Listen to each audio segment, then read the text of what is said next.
저는 평범한 직장에 다니는 40대 남자입니다. 사람들에게 보여지는 겉모습은 특별할 게 없는 그저 성실하고 무던한 가장일 겁니다. 매일 아침 정해진 시간에 일어나 출근하고 늦게까지 회사에 남아 일을 하고 다시 지친 몸을 이끌고 집으로 돌아오는 생활. 그런 반복된 하루 속에서 제가 버틸 수 있었던 건 아내라는 함께한 사람이 있었기 때문입니다. 우리 결혼 생활은 어느덧 12년이 넘었습니다. 남들과 달랐던 건 아이가 없다는 점이었죠. 하지만 그게 저에게는 큰 문제가 되지 않았습니다. 아이가 없더라도 두 사람이 서로 기대면서 살아가면 되는 거라 믿었습니다. 물론 가끔 외로움이나 공허감이 없었던 건 아니지만 그래도 우리는 각자의 방식대로 가정을 꾸려가고 있다고 생각했습니다. 아내는 늘 제 곁에서 묵묵히 살아왔습니다.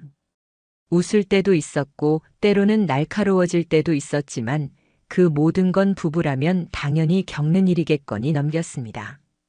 그리고 무엇보다 저는 제 방식을 따라 아내를 사랑한다고 믿었습니다. 저는 감정 표현이 서툰 사람입니다. 결혼 초부터 그랬습니다.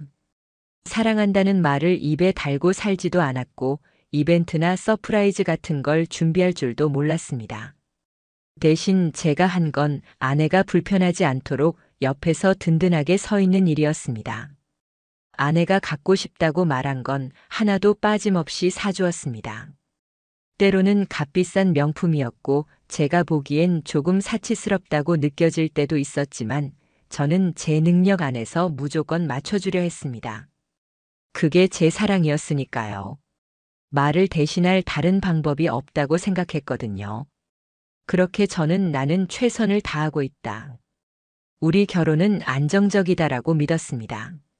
하지만 인생은 언제나 방심한 틈새를 노리듯 균열을 일으킵니다. 그날도 그랬습니다. 회사에서 정기 건강검진이 있었던 날이었습니다. 직원들을 위해 마련한 행사였는데 검진 후에 덤처럼 보험 리뉴얼 상담을 같이 진행한다는 소식이 있었습니다. 사실 저는 보험에 무심한 사람이었고 관심도 없었습니다. 늘 아내가 담당하던 부분이었으니까요. 상담을 위해 회사로 여러 설계사들이 방문했습니다. 제 앞에 앉은 사람은 깔끔한 정장을 입은 젊은 남자였습니다. 나이는 30 초반쯤 되어 보였고 깔끔하게 빗어넘긴 머리와 단정한 말투가 인상적이었습니다. 그는 자신을 정연이라고 소개했습니다. 첫인상은 좋았습니다. 사람이 싹싹해 보였고 말도 조리 있게 잘했습니다. 그는 제 보험 구조가 복잡하다면서 전면적으로 개편을 하는 게 어떻겠느냐고 권했습니다. 하지만 솔직히 저는 귀찮기도 했고 보험 같은 건 어려운 용어들만 가득해서 머리가 지끈거렸습니다. 마침 제겐 좋은 핑계가 있었죠. 보험은 아내한테 얘기하는 게 나아요. 우리 집은 보험 담당이 아내라 제가 잘 몰라요. 그렇게 말하고 넘겼습니다. 제겐 정말 자연스러운 말이었고 대수롭지 않은 일이었습니다. 그런데 그 작은 말 한마디가 앞으로 제 인생의 무게를 송두리째 흔들 줄은 꿈에도 몰랐습니다. 그날 이후 정연은 저 대신 아내에게 직접 연락을 하기 시작했습니다. 처음엔 오히려 고마웠습니다. 사실 요즘 세상에 이렇게 발품 팔아가며 고객을 챙기는 설계사가 어디 있습니까? 아내가 모르는 부분을 차근히 알려주고 직접 따로 상담해주는 게 성실하다고 느껴지기까지 했습니다. 이런 사람이면 믿을만하지 내심 그렇게 생각하기도 했습니다. 하지만 그게 시작이었습니다. 처음에는 분명히 보험 얘기를 하면서 연락을 주고받았을 겁니다.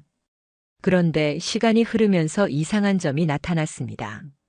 아내는 늘 말했습니다.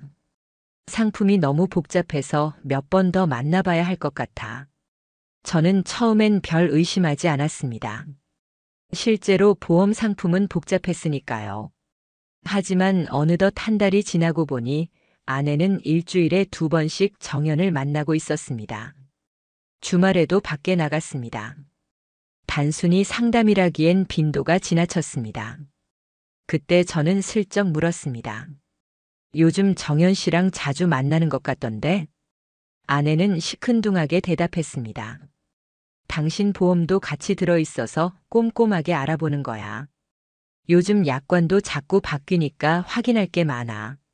말만 들으면 이상할 건 없었습니다. 그런데 그때 이미 제 머릿속 어딘가에서는 경고음이 울리고 있었습니다. 작은 불안이 스멀스멀 자라났습니다. 하지만 그 불안에도 저는 아내를 의심하지 않았습니다. 아니, 의심할 수가 없었습니다. 제 아내인데 설마 그럴 리는 없다고 애써 믿었습니다. 그러던 어느 날이었습니다. 제 명의로 된 보험사 안내 문자가 도착했습니다. 내용은 이랬습니다. 보험 심사 서류가 정상 등록되었습니다. 저는 순간 고개를 갸웃했습니다. 이상했습니다. 분명 그건 아내가 따로 처리한다고 한 건이었는데 제 서명이 필요했던 부분이었습니다. 그런데 제가 서명한 적이 없는데 심사가 끝났다는 겁니다. 이상하다 싶어 곧바로 고객센터에 전화를 걸었습니다. 상담원의 대답은 충격이었습니다. 배우자분 서명으로 처리되었습니다. 순간 제 몸이 뻣뻣하게 굳었습니다. 아내가 제 서명을 대신한 겁니다. 그것도 제가 모르는 사이에. 별것 아닐 수도 있다고, 실수일 수도 있다고 마음을 다잡으려 했지만 뭔가 근본적인 불신이 솟아올랐습니다. 이건 단순한 착각이 아닐 수 있다. 바로 그 순간부터 저는 아내의 외출을 기록하기 시작했습니다. 노트에 날짜별로 시간, 누구를 만나러 간다고 했는지, 언제 나갔고 몇 시에 들어왔는지를 적었습니다. 스스로에게 묻듯이 확신을 얻고 싶었던 겁니다. 내 마음이 괜히 의심으로 흐른 게 아니라는 증거가 필요했으니까요. 그리고 불과 일주일도 지나지 않아 악몽 같은 장면이 제 눈앞에 펼쳐졌습니다. 그날은 제가 반차를 내고 일부러 아내가 외출하는 시간을 맞췄습니다. 아내는 거울 앞에서 평소와 다른 준비를 하고 있었습니다. 트레이닝복이나 슬리퍼 차림으로 대충 나가던 사람이 셔츠를 단정히 걸치고 머리에 드라이까지 말끔하게 하고 있더군요. 힐까지 신었습니다. 순간 제 속이 쿵 내려앉는 듯 했습니다. 저는 멀리서 따라 나섰습니다. 아내가 들어간 곳은 카페였습니다. 유리창 너머로 보니 이미 정연이 먼저 와 앉아 있었습니다. 두 사람은 자연스럽게 마주 앉았고 마치 오래전부터 약속이라도 한 사람들처럼 웃고 있었습니다. 정연은 휴대폰을 꺼내 아내에게 무언가를 보여주었고 아내 역시 자기 폰을 꺼내며 즐겁게 대화를 이어갔습니다. 그리고는 툭 그의 손등을 두드리며 웃었습니다. 그 웃음. 저는 숨이 막혔습니다. 그건 제가 한 번도 보지 못한 아내의 얼굴이었습니다. 제가 수년을 함께 살면서 단 한 번도 본 적 없는 해맑고 설레는 그 웃음. 그 순간 온몸이 저려왔습니다. 발끝부터 머리끝까지 감각이 얼어붙는 듯 했습니다. 머릿속은 하얗게 비어버렸고 심장은 폭발할 듯 뛰었습니다. 저런 표정을 왜 나한텐 보여주지 않았을까?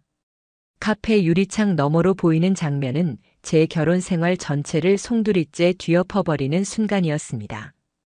상담 자리라면 나올 수 없는 웃음, 나올 수 없는 몸짓이 거기 있었습니다. 그건 부정할 수 없는 현실이었습니다. 그날 이후 제 삶은 완전히 달라졌습니다. 누군가 제 바닥을 확 끌어내린 것 같았습니다.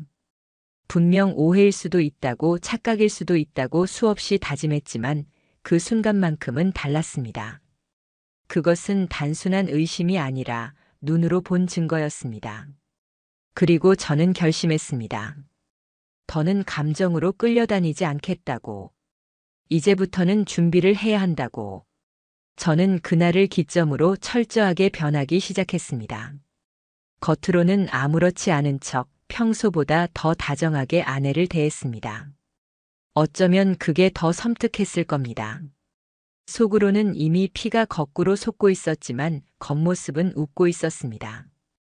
오늘 늦게 들어와도 돼. 요즘 스트레스 많아 보이더라. 제가 그렇게 말해주자 아내는 안도한 듯 웃으며 집을 나섰습니다. 하지만 저는 알았습니다. 그 웃음이 무엇을 의미하는지. 이제 경계심을 잃었다는 것, 그러니 곧 증거를 잡을 기회가 온다는 것. 저는 그 순간부터 배우가 되었습니다. 남편이 아니라 연기하는 남자. 그리고 드디어 모든 진실을 마주할 준비를 단단히 시작했습니다. 속은 이미 불에 타고 있었지만 겉으로는 아무렇지 않은 남편 역할을 철저히 연기했습니다. 아내를 의심하고 있다는 흔적조차 보여서는 안 됐습니다. 그래야만 그녀가 경계심을 풀고 그래야만 제가 확실하게 모든 것을 잡아낼 수 있었으니까요. 그날 이후 아내의 외출은 더 잦아졌습니다. 평소의 옷차림도 달라지기 시작했습니다. 예전에는 동네 마실 나가듯 머리를 질끈 묶고 슬리퍼에 편한 바지를 걸치던 사람이었습니다. 그런데 지금은 달랐습니다. 블라우스에 정장 바지, 하이힐까지 신고 나서는 날도 많아졌습니다. 향수 냄새도 진해졌습니다. 저는 속으로 이를 악물었지만 아무런 말도 하지 않았습니다. 다만 제 기록장에 또박또박 그 시간을 적을 뿐이었습니다. 오늘 오후 3시 외출. 블라우스 힐. 행선지 불명. 밤 10시 귀가 외출 7시간. 기록할 때마다 가슴이 찢어질 듯 했지만 꾹꾹 눌러 담았습니다. 제 감정을 드러내는 순간 모든 게 허사가 될 테니까요. 하지만 저는 알았습니다. 언젠가는 더 구체적이고 더 치명적인 장면이 제 눈앞에 나타날 거라는 걸요. 그래서 저는 먼저 움직였습니다. 혼자 감시하는 데는 한계가 있었습니다. 회사 후배에게 은밀히 물어봤습니다. 혹시 믿을 만한 사설 탐정을 아냐고. 후배는 제 눈치를 보다가 조심스럽게 명함 하나를 건네주었습니다. 며칠 뒤 저는 그 사무실을 찾았습니다. 40대 초반쯤으로 보이는 탐정은 저를 보자마자 무슨 사정인지 눈치챘는지 묵묵히 이야기를 들었습니다. 그리고 단호하게 말했죠. 남편분, 솔직히 말씀드리면 보험 설계사와 배우자가 만남을 이어간다는 건 상담 때문일 가능성이 낮습니다. 요즘은 그쪽 업계에서도 고객과의 도 넘은 관계 문제가 종종 발생하니까요. 순간 제 속이 싸늘해졌습니다. 제가 겪는 이 현실이 막장 드라마 속 이야기가 아니라 정말 현실이라는 사실을 직시하게 됐으니까요. 탐정은 곧바로 실행 방안을 설명했습니다. 위치 추적기 같은 장치는 위험 부담이 큽니다. 걸리면 바로 흔적을 지워버리거든요. 가장 확실한 방법은 직접 미행입니다. 남편분은 아내 외출 시간만 기록해 주시면 됩니다. 나머진 우리가 확실히 따라갑니다. 저는 한치의 망설임도 없이 계약서에 사인했습니다. 이젠 돈이 문제가 아니었습니다. 제게 필요한 건 진실이었고 앞으로 제가 어떤 선택을 할지 기준이 될 확실한 증거였습니다. 며칠 뒤 탐정에게서 첫 보고서가 도착했습니다. 서류 봉투를 받아드는 순간 두 손이 파르르 떨렸습니다. 혹시 내가 괜한 오해를 하는 건 아닐까, 아직 희망이 있는 건 아닐까, 그런 억지스러운 바람이 마음 한편에 남아 있었으니까요. 하지만 봉투 속 사진을 보는 순간 제 숨은 턱하고 막혔습니다. 사진에는 아내와 정연이 함께 영화관 입구로 들어서는 장면이 고스란히 찍혀 있었습니다. 두 사람은 나란히 걸으며 웃고 있었습니다. 영화가 끝난 후에도 함께 걸어 나왔습니다. 상담이라 치부하기엔 너무도 명확한 장면이었습니다. 이것은 누가 봐도 데이트였습니다. 심장이 무너져 내렸습니다. 그리고 다음 장의 사진은 제게 쐐기를 박았습니다. 커피숍 창가 아내의 손이 정연의 팔 위에 포개져 있었습니다. 그녀의 웃는 얼굴은 사랑스러울 만큼 환했지만 제겐 송곳으로 다가왔습니다. 내가 지금 보고 있는 게 뭐지? 머리로는 파악했지만 가슴은 따라가지 못했습니다. 이것은 더 이상 단순한 의심이 아니었습니다. 모든 것을 뒤집을 만한 명백한 증거였습니다. 그날 밤 저는 아내를 마주하고 태연한 척 물었습니다. 정연 씨랑 일은 잘 돼가? 순간 아내의 얼굴에 스치는 미묘한 당황. 하지만 이내 아무렇지 않게 미소 지으며 말했습니다. 그냥 뭐. 설명은 들었는데 좋은 조건은 없더라. 전날 정연과 함께 영화를 보고 웃던 얼굴로 지금 제 앞에서 천연덕스럽게 거짓말을 하고 있는 겁니다. 저는 속으로 씁쓸한 웃음을 삼켰습니다. 그래. 이제 끝까지 가보자. 그 다음 날 저는 변호사를 찾았습니다. 이혼 때문은 아니었습니다. 아직 그 단계까지는 가지 않았습니다. 하지만 상간남 소송, 최소한 그 남자가 저지른 행위에 대해서는 반드시 책임을 묻고 싶었습니다. 변호사는 든든했습니다. 지금 확보하신 증거는 충분합니다. 영화관 사진, 카페에서의 스킨십, 외출 동선까지. 추가 확보가 조금 더 있으면 바로 소송 가능하죠. 승소 가능성도 아주 높습니다.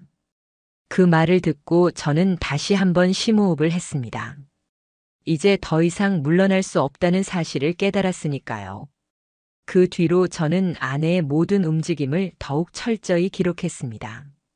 탐정도 더욱 치밀하게 움직였습니다. 호텔이나 모텔은 잡히지 않았지만 대신 중간 지점의 은밀한 만남들이 적나라하게 드러났습니다. 주말마다 정연의 차로 이동하는 모습도 포착되었습니다. 이제 제 손에는 사진, 영상, 문자 모든 기록이 있었습니다. 이 정도면 충분하다. 이제 그들도 자신들이 무슨 짓을 했는지 똑똑히 알게 되겠지. 저는 이미 준비가 끝난 사람처럼 차갑게 결심했습니다. 그리고 마침내 첫 폭발의 순간이 찾아왔습니다. 어느 날 집으로 들어온 아내는 태연히 말했습니다. 정연 씨랑 마지막 상담했어. 이제 그냥 기존 보험으로 가자.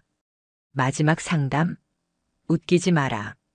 바로 전날 두 사람은 리조트 근처 브런치 카페에서 다정히 사진을 찍고 웃고 있었으면서 그 사진을 이미 내 손에 쥐고 있는 내가 모를 거라 생각한 걸까. 저는 조용히 입술을 열었습니다. 그럼 리조트 카페에서 찍은 사진은 뭐야? 그 순간 아내 얼굴이 굳어졌습니다. 얼굴이 잿빛으로 변했습니다. 시간이 정지된 듯 방 안은 숨소리조차 들리지 않았습니다. 너 정연이랑 무슨 사이야? 내 입에서 그 말이 터져나오자 우리는 드디어 돌아올 수 없는 강을 건넜습니다. 그 말이 내 입술을 뚫고 나온 순간 방 안의 공기가 얼어붙었습니다. 아내는 마치 시간을 멈춘 듯 굳은 얼굴로 나를 바라봤습니다. 눈동자는 급히 흔들리고 있었지만 입술은 파르르 떨며 단 하나의 단어도 뱉지 못했습니다. 나는 숨을 참고 기다렸습니다. 끝까지 그녀 스스로 말하기를. 하지만 한참의 정적 끝에 겨우 흘러나온 말은 참담했습니다. 아니야. 그게 그냥 보험 상담하다가 우연히 거기 간 거야. 진짜야. 순간 내 머릿속에서 딱 하고 무언가가 끊어지는 소리가 들렸습니다. 거짓말. 사진을 가지고 있고 영상을 가지고 있고 모든 증거가 있는데 아직도 입으로만 떠드는 이 뻔뻔한 변명. 나는 차분하게 노트북을 꺼냈습니다. 아이콘을 클릭하며 떨리는 손가락을 애써 감췄습니다. 차가운 불빛 아래 화면이 켜지고 그 속에 담긴 증거들이 하나둘 나타났습니다. 그럼 이건 뭐야? 화면 속엔 영화관 입구에서 웃으며 들어가는 두 사람, 커피숍에서 팔을 포개고 있는 장면, 심지어 정연의 차를 타고 내리는 모습까지. 나는 사진을 넘길 때마다 아내의 얼굴이 점점 하얗게 질려가는 걸 보았습니다. 처음 몇 장은 당황한 듯 손으로 입을 가리더니 결국엔 입술을 무는 것도 잊고 의자에 털썩 주저앉았습니다. 화면에서 눈을 떼지 못한 채 마치 모든 세상이 무너져 내리는 듯 표정은 텅 비어갔습니다. 나는 낮은 목소리로 말했다. 그 사람이 너한테 뭘 해줬는데? 내가 못한 게 대체 뭐야? 목소리는 떨렸지만 그 안에는 분노와 허무 그리고 처절한 슬픔이 섞여 있었습니다. 그제야 아내가 울먹이는 목소리로 입을 열었습니다. 당신은 늘 바빴잖아. 나랑 얘기도 제대로 안 하고 정연 씨는 그냥 내 얘기 들어줬어. 처음엔 진짜 보험 얘기만 했어. 근데 그러다 보니 자꾸 만나게 됐고 나도 이렇게 될 줄 몰랐어. 나는 석고상처럼 굳어버렸습니다. 이렇게 될 줄 몰랐다.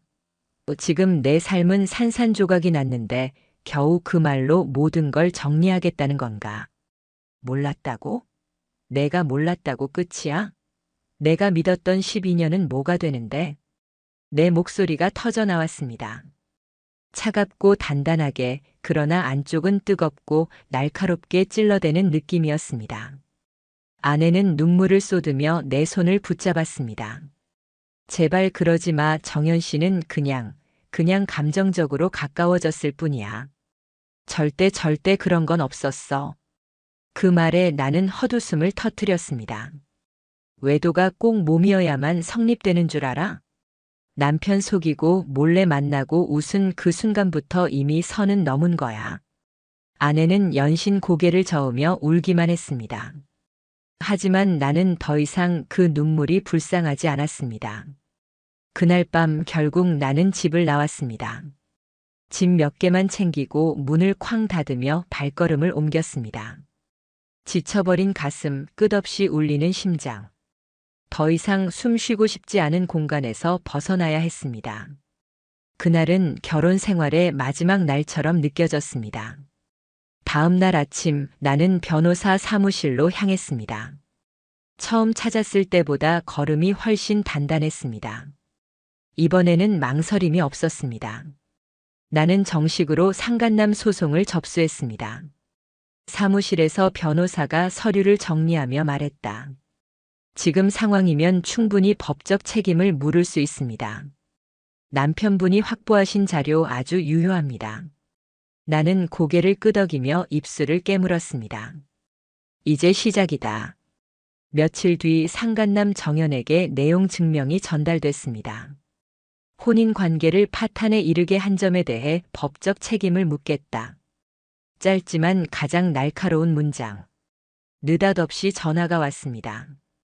발신 번호를 확인한 순간 나는 심장이 뛰었습니다. 정연이었습니다.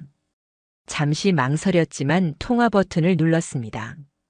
그리고 들려온 목소리. 형님, 저 정말 죄송합니다. 그런 의도는 아니었어요. 그냥 말이 잘 통해서. 나는 피식 웃었습니다. 말이 잘 통해서? 그래서 남의 아내랑 영화 보러 다니냐? 내가 뭔데 남의 가정을 깨? 정연은 더듬고 떨면서 변명했습니다. 합의할 수 없을까요? 정말 죄송합니다. 제 실수입니다. 합의만. 나는 단호히 잘랐습니다. 합의? 웃기지 마. 법정에서 보자. 그날 이후 아내는 내게 끊임없이 연락했습니다. 한 번만 제발 용서해줘.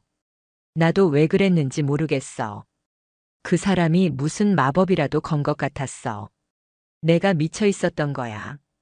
나는 핸드폰 화면을 바라보다가 결국 메시지를 닫아버렸습니다. 그 눈물 섞인 문자들이 이제는 아무 감정도 건드리지 못했습니다. 나는 점점 더 확신했습니다. 이제 끝이다. 이 결혼도 그 남자도 모두 책임을 져야 한다. 소송은 생각보다 훨씬 빨리 가동됐습니다. 정연에게 보낸 내용 증명을 통해 상간남 소송이 시작되자마자 그는 금세 불안에 휩싸인 듯 변호사를 통해 여러 차례 합의 요청을 보내오기 시작했습니다. 처음에는 목소리가 낮았습니다. 깊이 반성하고 있다. 제발 단 한 번만 용서해달라. 합의해 주신다면 제가 어떤 조건이든 맞추겠다. 하지만 내가 단호히 거절하자 얼마 지나지 않아 태도가 바뀌었습니다. 합의금이 너무 과하다. 가정을 깨려는 의도는 없었다. 단순한 상담에서 비롯된 것이다. 나는 그 문구를 보고 있자니 씁쓸한 웃음이 나왔습니다. 끝까지 책임을 축소하려는 태도, 여전히 자기 잘못을 온전히 인정하지 않는 모습. 그러나 나는 이미 모든 증거를 가지고 있었습니다. 그리고 내 옆에서 변호사 역시 단호했습니다. 법원은 감정적인 사과에 휘둘리지 않습니다.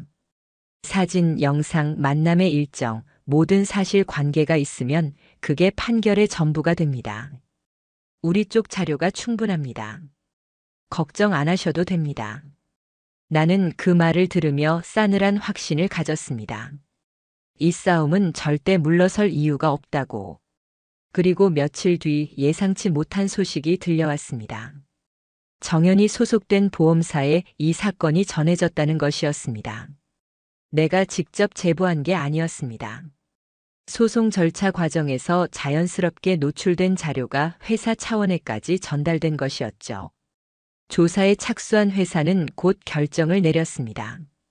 정연에게 대기 발령 조치를 내린 뒤 그가 맡던 고객 관리 업무를 전면 중단시킨 겁니다.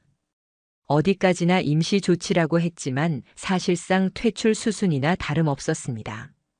더군다나 회사 내 조사를 통해 내 사건 말고도 다른 여성 고객과 불편한 관계가 있었다는 불만이 조금씩 터져나온 상황이었으니까요. 그 소식을 듣고도 나는 웃을 수 없었습니다. 이상하게 허탈했습니다. 이제야 가면이 벗겨진 거네. 하지만 내 가정은 이미 무너졌는데 머릿속에 떠오르는 건 무너진 내 삶뿐이었습니다. 그러니 어떤 처벌을 받아도 그 자체가 내 삶을 되돌려주지는 않는 겁니다. 아내는 그 무렵 달랐습니다. 그제야 눈물을 흘리며 내 앞에 무릎 꿇었습니다. 정말 그땐 내가 미쳐 있었던 것 같아. 그냥 말이 통하는 게 좋았어. 내가 바보였던 거야. 나쁜 짓인 줄 알면서도 그 순간은 특별한 거라고 착각했어. 잘못했어. 제발 한 번만. 나는 대답하지 않았습니다. 후회와 눈물로 모든 것이 되돌아간다면 애초에 이런 일은 일어나지도 않았겠지요. 이제는 울음이 공허하게 울릴 뿐 내 마음은 단단히 닫혀 있었습니다. 그러던 어느 날 파장은 더 크게 퍼져갔습니다. 아내의 친구들, 지인들, 심지어 교회에서 함께하던 모임 사람들마저 하나 둘 등을 돌리기 시작했습니다. 누군가는 메시지를 보냈습니다. 너 어떻게 그런 짓을 하고도 뻔뻔하게 웃고 다닐 수가 있어? 리조트에서 찍은 사진 다 돌았어. 다 봤어. SNS에 늘 행복한 부부 연기를 올리던 그녀의 계정은 순식간에 조용해졌습니다. 프로필은 검은 배경으로 바뀌었고 댓글도 사라졌습니다. 심지어 내게 직접 연락하는 사람들도 있었습니다. 저는 아내 되시는 분 늘 좋게 봤는데 이번 일은 너무 충격이에요. 정말 힘내세요. 나는 차가운 눈길로 메시지를 읽고 간단한 답변만 남겼습니다. 감사합니다. 그리고 전부 차단했습니다. 더 이상 그 누구와도 엮이고 싶지 않았으니까요. 정연의 상황은 점점 나락으로 떨어지고 있었습니다. 결국 그는 법정에 서게 되었습니다. 제출된 증거들은 차갑게 그러나 명확하게 모든 걸 보여주고 있었습니다. 영화관 사진, 카페에서 웃으며 팔을 맞댄 장면, 한밤중의 드라이브. 상담이라는 포장지를 다 벗겨낸 민낯이었습니다. 법정에서 판사는 최종적으로 판결문을 읽었습니다. 상간남 정연은 혼인 관계를 파탄에 이르게 한 책임이 명백하다. 피고는 위자료 3천만 원을 지급하라. 순간 가슴에서 억눌렀던 무언가가 터져나왔지만 그게 해방감인지 또 다른 허무감인지 알 수 없었습니다. 나는 분명 승소했는데 전혀 기쁘지 않았습니다. 되찾은 건 고작 돈 몇 장. 그러나 잃은 건 10년 넘는 나의 결혼 생활 전부였으니까요. 정연은 판결 직후에도 사과 한마디 하지 않았습니다. 대신 대리인을 통해 차갑게 통보했습니다. 일시금 지급은 불가하다. 분할 납부하겠다. 나는 그 종이를 읽다가 피식 웃으며 중얼거렸습니다. 끝까지 구질구질하네. 그리고 아내. 그녀의 삶은 완전히 무너져 내리고 있었습니다. 결국 정신과 치료를 받기 시작했습니다. 의무 기록서에는 외도 후 죄책감, 자존감 붕괴, 관계 회복 집착이라는 진단이 적혀 있었습니다. 그러나 나는 차갑게 바라볼 뿐이었습니다. 불면, 공황, 식이장애. 어떤 병명이 붙든 나는 더 이상 아무 동정도 주지 않았습니다. 내가 마지막으로 한 말은 단 하나였습니다. 그때 널 믿었던 내가 얼마나 어리석었는지 그거 하나만 잊지 마. 그게 내 마음에서 꺼낸 유일한 조각이었습니다. 시간이 흐르면서 아내는 사회적 관계에서 완전히 사라졌습니다. 친구들이 떠나고 교회 공동체조차 등을 돌리며 그녀는 조용히 고립되어 갔습니다. 정연은 업계 전체에서 매장됐습니다. 검색창에 이름을 치면 따라붙는 꼬리표가 있었습니다. 고객을 유혹해 가정을 망친 보험 설계사. 그의 이름은 인터넷 커뮤니티에서 뒷담화로 회자됐습니다. 누군가는 악담을, 누군가는 조롱을 던졌습니다. 결국 그가 설 자리는 어디에도 남아있지 않았습니다. 이직은 불가능했고 프리랜서 영업조차 받아주지 않는다는 얘기가 들려왔습니다. 그는 이제 누구를 만나든 어디에서 무슨 일을 하든 과거를 숨겨야만 사는 인생을 얻게 된 겁니다. 나는 그 소식을 들으면서도 웃지 않았습니다. 분노와 허무. 그 두 가지가 동시에 내 안에서 뒤엉켰습니다. 다만 한 가지, 내 안에서 속삭이는 목소리가 있었습니다. 이제는 조금은 그 지옥에서 빠져나올 수 있지 않을까.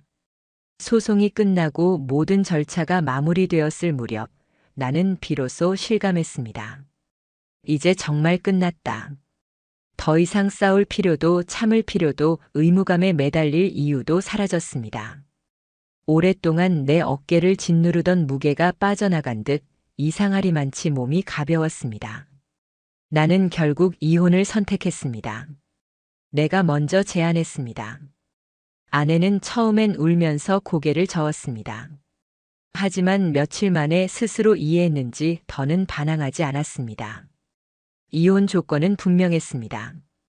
위자료는 그대로 받고 재산 분할은 최소화, 합의서에는 본인의 잘못을 분명히 명시할 것, 그리고 이혼 이후 나와 다시는 연락할 수 없다는 조항을 넣었습니다.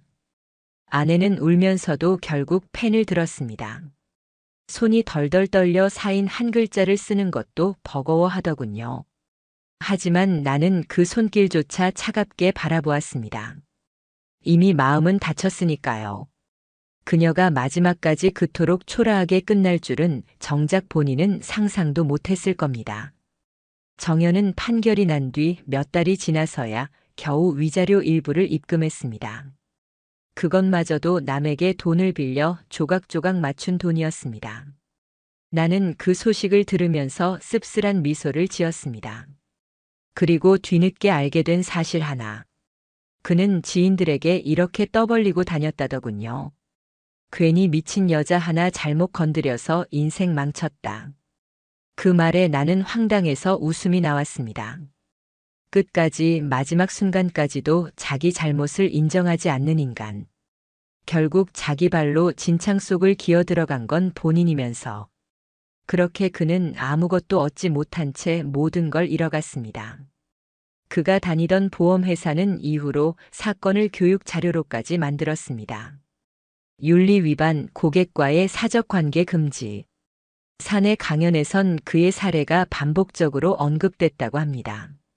그리고 그는 업계 블랙리스트가 되어버렸습니다. 어디로 가도 무슨 일을 해도 그의 이름 옆에는 늘 꼬리표가 따라붙게 된 겁니다. 아내는 이혼 후에도 몇 달간 정신과 치료를 받았습니다. 불면증, 공황, 식이장애 내 앞에서는 버티던 사람이 이제는 혼자서 무너져 내렸습니다. 하지만 사실 그녀를 가장 고통스럽게 한 건 병명이 아니었습니다. 이제는 더 이상 누구도 그녀의 울음을 들어주는 사람이 없다는 사실. 친구도 가족도 교회에서 함께했던 모임 사람들도 등을 돌려버렸습니다. 결국 그녀는 혼자가 된 거죠. 어쩌면 그것이 진짜 벌이었을 겁니다. 그리고 나는 내 삶은 혼란스러웠습니다. 오래도록 믿었던 사람이 한순간에 무너진다는 것. 그리고 그 사람으로 인해 내 인생이 송두리째 흔들린다는 것. 처음에는 감당할 수 없는 혼돈이 덮쳤습니다. 가끔은 이런 생각도 스쳤습니다. 만약 내가 몰랐다면 지금도 계속 속고 살고 있었겠지? 그럴 때마다 나는 스스로에게 답했습니다. 차라리 다행이다. 이제라도 알았으니 적어도 속지 않고 살 수 있으니까. 지금은 조용한 일상을 살고 있습니다. 아침에 눈을 떠서 혼자 커피를 내립니다. 출근하고 퇴근하면 책을 읽거나 운동을 합니다.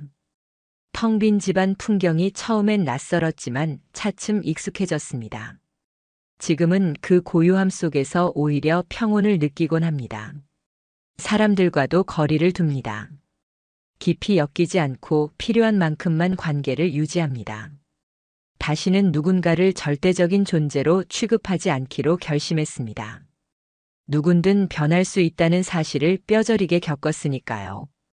그리고 이 이야기를 듣고 계신 여러분께 꼭 하고 싶은 말이 있습니다. 혹시 지금 비슷한 일을 겪고 계신가요? 혹은 배우자 혹은 연인의 외도로 마음이 무너져 내려도 참고만 계신가요? 저는 부탁드리고 싶습니다. 절대 참지 마세요. 누구보다 먼저 자신을 지키세요. 외도의 고통은 목숨을 파고드는 서늘한 송곳과도 같습니다. 그 칼날을 멈추게 할 수 있는 건 참는 것이 아니라 행동하는 것입니다. 증거를 모으고 스스로를 지켜내고 필요하다면 단호히 법의 힘을 빌리십시오. 저는 그 길을 걸었습니다. 그리고 결국 확실히 지옥의 문을 닫을 수 있었습니다. 이제 저는 다시 시작할 수 있습니다. 잃은 것이 많았지만 적어도 제 인생은 다시 제 것이라는 사실. 그것 하나만으로도 충분히 앞으로 나아갈 힘이 됩니다.